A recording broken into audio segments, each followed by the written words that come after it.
दिनांक 12 मार्च 2026 रोजी निसर्गरम्य गाव विकास समिती कृष्णानगर यांच्या वतीनं लोकसहभागातून गाव सूक्ष्म मूल्यांकन प्रक्रिया कार्यक्रम मोठ्या उत्साहात पार पडला.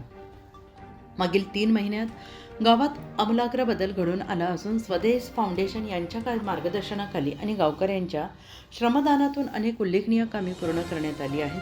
कृष्णानगर गावातील सर्व घरांना 100% एकसमान रंग देण्यात आलेला आहे. तसेच घरांचे शोषक खड्डे खोदून पूर्ण करण्यात आलेले आहेत. गावात सुशोभीकरण करण्यात आलेलं असून बोलक्या भिंती तयार करण्यात आलेल्या आहेत. गावाच्या प्रवेशद्वारावर सुंदर कमान उभारण्यात आलेली आहे आणि विशेष म्हणजे गावातील महिलांनी पुढाकार घेऊन गावात दारूबंदी करण्याचा महत्त्वपूर्ण निर्णय घेतला आहे. ही बाब गावासाठी आदर्श ठरली आहे.